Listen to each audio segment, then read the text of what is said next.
30 days, no fixed plans. Just a Land Rover, a route that keeps changing, and whatever lies beyond the next bend. We didn't really know what this month would become when we left home. Only that we wanted to go on the adventure of a lifetime in a car we built ourselves to a country that we had always wanted to explore. Some days were exactly what we dreamed of. Tranquil camp spots on the water's edge, empty trails and nights under open skies. Other days didn't go to plan. We chose a Land Rover after all. But that's kind of the point. We wanted an adventure, not a holiday. So come with us as we take our tiny home on wheels across the extraordinary place that is Canada.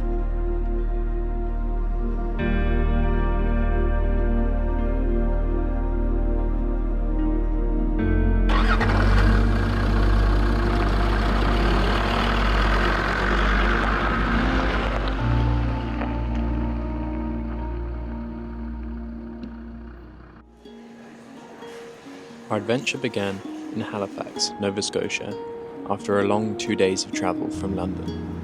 We landed with a couple of bags, a rough plan, and a Defender, hopefully waiting at the port.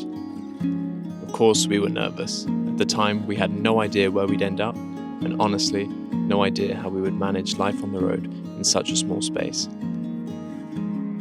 After unpacking, a lot of organising and finding a home for everything, we were shattered and fell asleep. Little did we know that we would be treated to the most beautiful sunrise for our first morning on the road. From this moment forward, our worries subsided and we knew that this was going to be the adventure of a lifetime. Travel on by locomotive, turning of the century. See their fine clothes, soot is turning, satin's black as the night can be. But there's a new line, the like a walnut, the cold as green as a mountain spring. Oh my god!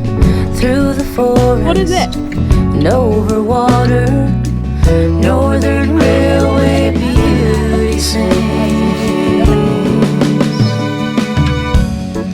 Didn't you know that Miss Phoebe Stone, her dress stays white both day and night upon the road? So we're about to tackle the Nokomis, Nokomis? the Nokomis Trail.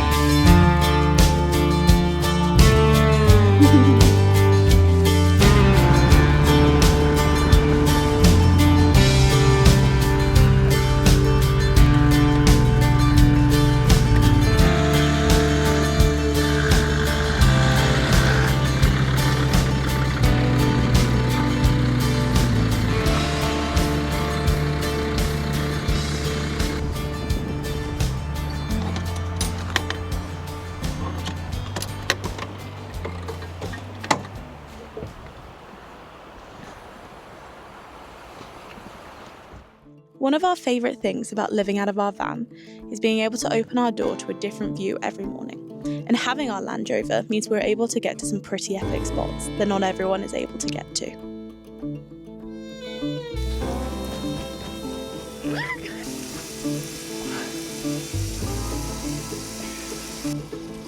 So Lily, what's been the most surprising thing about life on the road so far? The most surprising thing? Yeah. My most surprising thing is actually a little bit disgusting.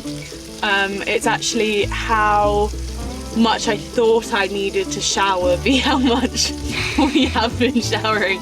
And I thought I'd be getting really annoyed about being like dirty, but I haven't felt that bad. I don't know if that's a good one or a bad one. We do shower, I'd like to, comment on that. But I thought I'd be like desperate for a shower every 3 days and wanting to be clean, but van life, you can't control it. Occasionally showering.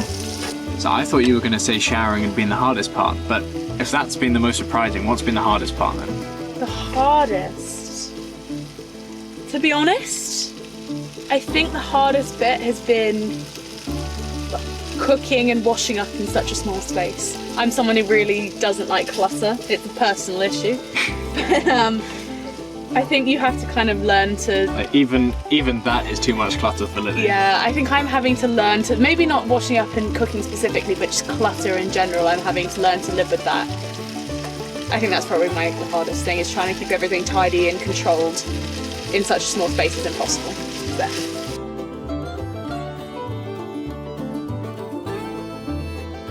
So, same question to you. What has surprised you? To be honest, how far the Defenders made it. 4,000 miles, no breakdown. So that's always that's always going to be a surprise, Andrew. No, honestly, probably how much attention this thing gets. Like every single car park that we go to, somebody comes up to us. Like even today, we've had 2 or 3 different people come up to us and just start conversations. I mean, it's absolutely lovely. But just didn't expect it. I just don't. Yeah, because in the UK, obviously, we have these everywhere. So they're just another, nobody bats an eyelid. Whereas here, we've had so many conversations started as a result of the car. So that has been lovely. And that's probably the most surprising bit, I reckon. And final question, what have you found hardest about living out of a Defender? It's been surprisingly easy, because I thought, judging by the lack of space, we would struggle, particularly with stuff. But it's actually been surprisingly easy. Probably the hardest bit, I tell you what, is not so much the cold, it's just the rain. Because the rain just leaks in everywhere, and then we're forced to, particularly if it rains, on consecutive days, everything just stays wet, and that's quite miserable. Particularly if it's cold as well. All right, bonus last question. Yeah. What, for when we reach our 2-month on the road anniversary? Yeah. What are you most excited for coming up? Warmth. Yeah, probably warmth, and also getting into like proper wilderness. Like the middle of nowhere, Northwest Territories, Yukon, that kind of thing. Okay, ask me mine. So, what are you most looking forward to in the imminent future, Lily I want Kid? to see a bear. Zip. So for our 2-month video, we've been on the road for 2 months and I haven't seen a bear yet, I'm going to be annoyed. That's it, just one bear.